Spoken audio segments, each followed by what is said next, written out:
Welcome to Cherokee Coffee Talk, the Autism Awareness Month, or Acceptance Month as we call it, for April. Today I have Crystal Hernandez, Dr. Crystal Hernandez, and Jamie Murphy, a prominent Cherokee activist when it comes to autism and just bringing awareness to our tribe. Let's go on to the adult autistic side of things. I'm so stressed out. Or even I should say teenagers. Let's even look at law. I mean, how does our marshals there's going to be times where there's folks that are autistic, whether it's a civil lawsuit or anything like.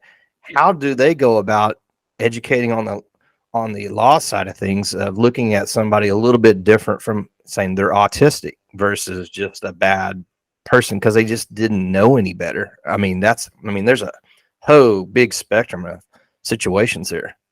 So I'll start off with saying that our autistic community comes into contact with law enforcement in a negative way 4 times more than a non-autistic individual. And it could be a sensory overload. It can be a co-occurring, mental health crisis. It can be that they become nonverbal and look combative. It can be so many different things. And I think the key there is to have training, to have the resources, to have the funding for our marshal services through our, law enforcement, to be able to give them the resources and training that they need to change their hearts and minds and to equip them to understand how to differentiate when something is truly threatening versus somebody having a sensory overload or someone not understanding or losing their verbal abilities because of the crisis or the overwhelmed situation, or touching somebody, directing them, putting them in holds, for example. So a lot of our individuals have extreme sensory reactions to those things, where they're basically, touching them on their shoulder can, for some, be the equivalent of stabbing them in the back with a knife. Yeah. And so we just have to understand and appreciate those things differently. We also need to understand that mental health does occur. Oftentimes, on average, 78% of the time when you have an autistic individual, they also have a diagnosable mental health condition. Could be anxiety, it could be depression, it could be a psychosis related condition. It could be all sorts of things, but nobody wants to talk about that. And I think that's the biggest thing is we have to talk about it, we have to fund it, and then we have to have accountability. Absolutely. And, we just spent, with the opioid drug addiction and stuff, around $100 million to finance that. And they put it under the vehicle of behavioral health. Well, behavioral health is huge. And what are they going to do for us from the standpoint of, we need that. We need to, serve that up. But from an autism standpoint and everything, from behavioral health funds for something like that, because to me, that's almost like a separate wing or separate group of behavioral health that it almost needs to be clinical, having another type of clinic for those type of situations, which makes, if you're going to build a building for that specific type of situation, I think autism, when you walk into a building, I've been in several where, you've got brain balance and you've got some other things like that, where it's the feng shui of how to reach those folks in a different way. When you walk in, bright colors, whatever that is, building something out like that, across the reservation and outwards. So I'm a big proponent of you need to train them all because they need to be, integrated. They really do. Now there comes, like you mentioned, sensory issues need to be factored in when you're building an environment of care. And that's how you're designing your building, looking at kind of those things, but also your policies, your training of your staff. You can have integration in a building. It just means that you need to be sensitive to all types of individuals and all types of needs. But I definitely, that has been the problem in history, is siloing. We're not in a position any longer. We know too much and we know that we need to do better. Yes. Integration has to be the way forward. We have to train, our clinicians and doctors that are going through school. They need to have it integrated into that program. They need to have it integrated in any postdoctoral placement, internship, residency, fellowship, etc. They also need to make sure that it's in the forefront of any continuing education, not just an aside, not just a mention every now and then or an elective. It actually is part of it. you know how many trauma survivors and individuals with schizophrenia who aren't autistic also have the same sensory needs and same sensory aversions?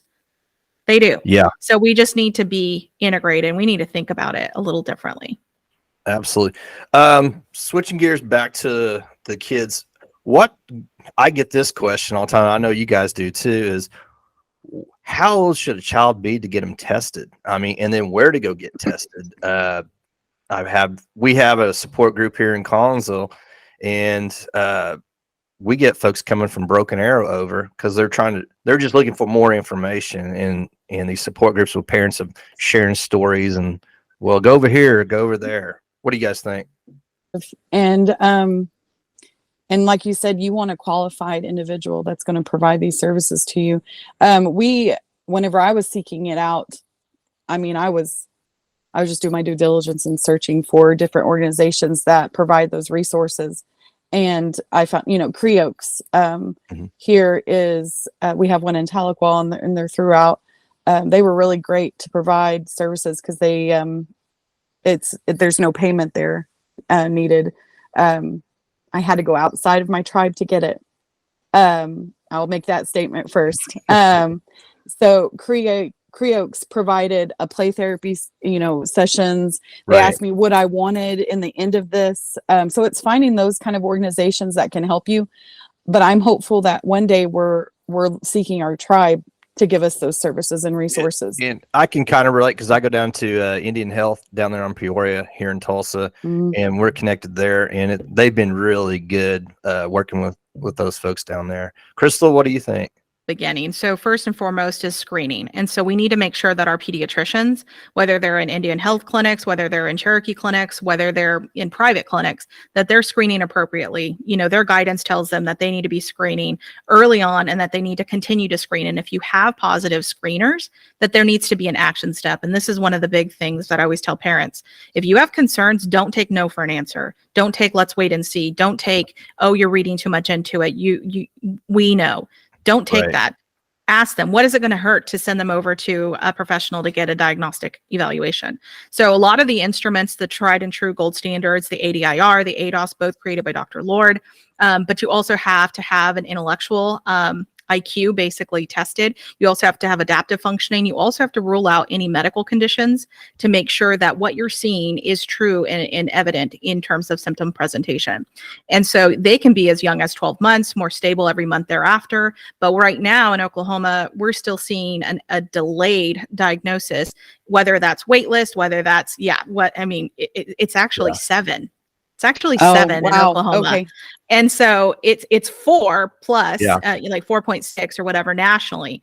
And so again, still very delayed. And so what you're doing with that delay, so let me tell you how it happens. One, nobody wants to do the screening, or they do the screening, it goes in a file, nothing happens. When they finally make the referral to a provider, and so to get a medical diagnosis, there's very specific professionals that are allowed to do that. So I have to say that first and foremost, because a lot of parents don't know that. They think a school psychologist can give you that. That is absolutely incorrect. That is a qualifying condition. It has to be a pediatric psychologist, a pediatric psychiatrist, a neurologist, a neuropsychologist, a clinical psychologist. And those are qualified medical condition diagnostic people. And so what happens then is you go in, and you get your on the wait list to get to one of them, because there's not a lot of them in the state. And so you get on that wait list. Some wait lists in the state are from 1 year to 2 years, depending on where you live. So then again, you have that delay from the screening. Now you have a delay and you're in this queue to get your evaluation. Then you go through the evaluation. Then you have to have a subsequent appointment so you can talk about the report and talk about the evaluation. And then after that, you submit all of that to your insurance or whoever's going to pay for whatever interventions you need. And then you get on another wait list, wherever that is, so that you can hopefully get into services. And I'll tell you right now, in rural Oklahoma, we have a desert. There's very few providers who provide services. And I'm glad you mentioned Creo, because I love them to death.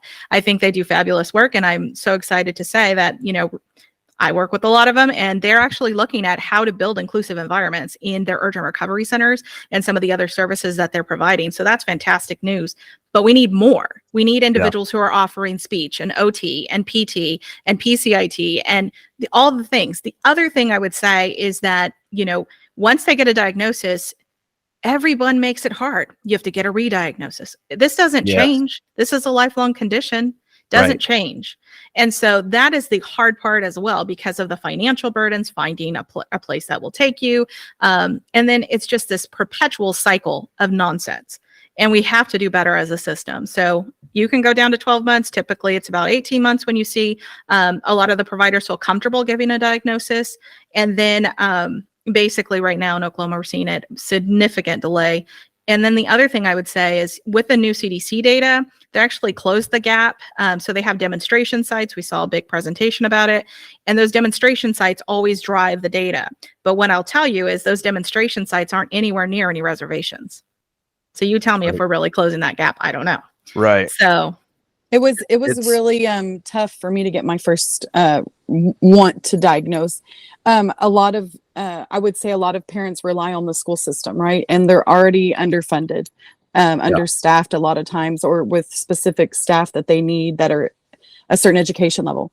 And it was really tough because the first statement I got was, it's a really intrusive test. It's really difficult. We have to call in somebody and bring him in. And I was like, okay, well, let's do it.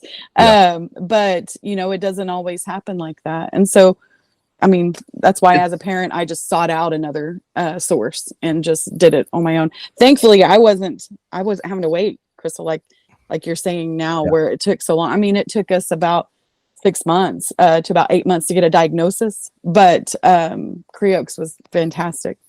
But we need, like you said, we need more avenues like Creoaks and those behavioral health Yep. locations. when I was rattling off the list is developmental pediatricians. So they're the role that they play, and they can also diagnose. With all these ARPA funds, I think I might have mentioned this before. We got $3 billion worth, and we got a lot of good projects, roads, constructions, lots of buildings we're building right now. But talk about something that's transformational. I mean, this right here, if we started a program where Just like small, yeah, and then grow. small. I mean, Yeah. we're spending, $1 million on this building and this building, but how does it get back to our people when we start with our kids? I mean, I'm looking at a 5 to 10 year plan, just to kickstart into the schools, or creating a database of some sort where, like you were talking about, Crystal, of actually going in and start building a resume of, we have, 600 families that are affected just here in one county or something like that has autism. And how do we start connecting the dots, building some kind of a program? I've been saying for Jeff, you and I have been talking about autism spectrum disorder for probably 3 years. Yeah. In the time that you and I have known each other in the last 4 to 5 years. And, Cherokee Nation's really, really great about putting a proclamation out there in April and signing it and supporting ASD. This year's different. This year we see a task force being created within the Cherokee Nation. And I'm super hopeful. I know they're required to provide a plan of action, in a year, or I think it's a year that they're required to do that. And I'm just hopeful that they're going to be seeking out voices of parents and providers that are dealing with this every day. I'm hoping that task force has people on it that have either siblings or family members or kids that are dealing with this every day, because I don't care how educated you are.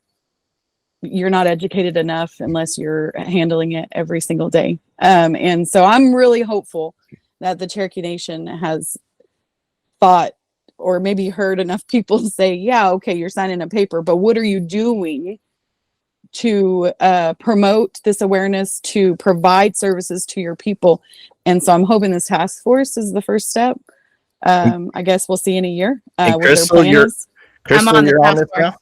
Oh, Yes, I'm on the task awesome. force. All right. Yay! Yeah. So I'm on the task force. I'm definitely hopeful. I share in that same hope, Jamie, that we can collectively gather the actual needs, the actual voices, the stories, the journeys, the things that matter, And so I'm Awesome. super hopeful that we can do all of those things, because the needs are great and they vary. It's not cookie cutter by any means.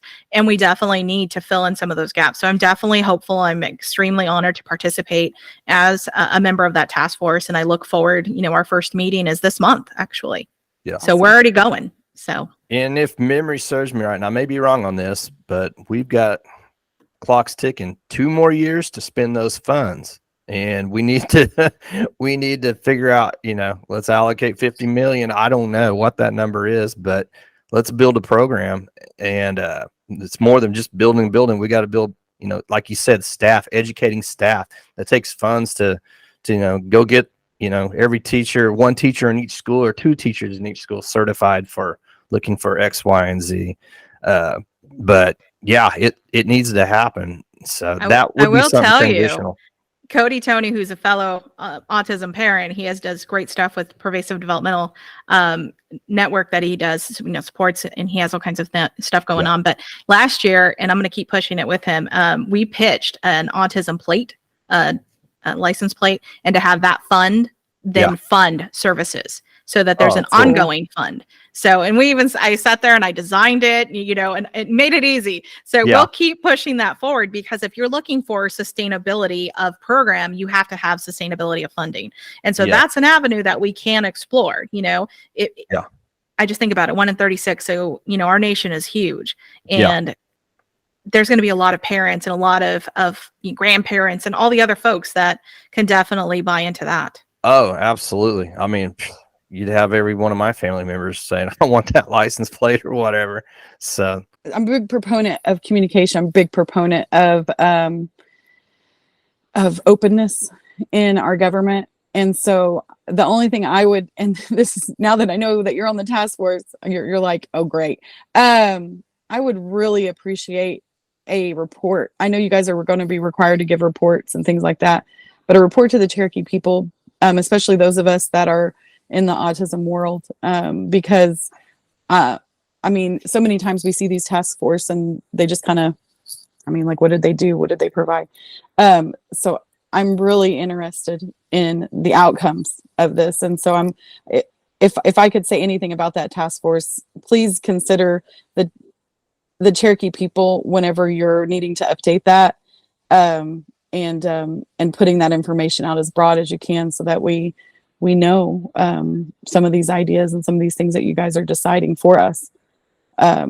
Definitely. I share in that, I share in that completely. And I'm incredibly proud of our people this is a big step forward. I know it's been a long time coming, you got to start somewhere. You got to start somewhere. And it's like a deadlift. It's from the ground, Mm-hmm. And so I am extremely proud to be on that task force. I'm extremely honored that our chief and our principal chief would definitely take this bold step forward. And so I think we're going to do some fantastic stuff. I really do. You always, and I said this on Facebook the other day, I think you got to be able to put politics aside when it becomes about our kids and our citizens and the health of our kids and our citizens.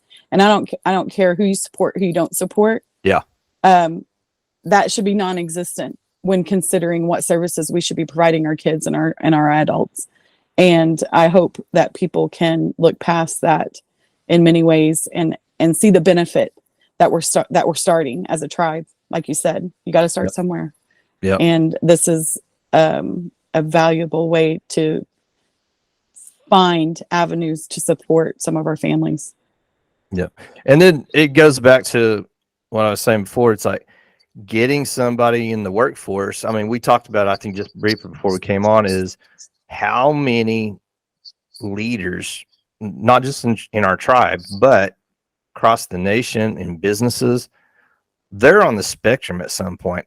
I know several, I can't mention names on where I work and stuff, but hey, sometimes it makes somebody the greatest salesman in the world across the board. I've seen leaders at ESPN in a variety of different places that I've always thought they might be on the spectrum, but it's helped me since I am a parent and I look at things differently.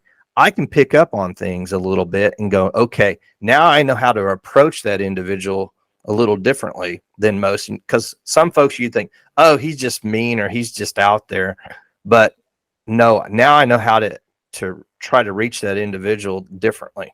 I would say Crystal probably has an idea of like the age gap, right? So like at what age that we're seeing a lot of our leaders at now.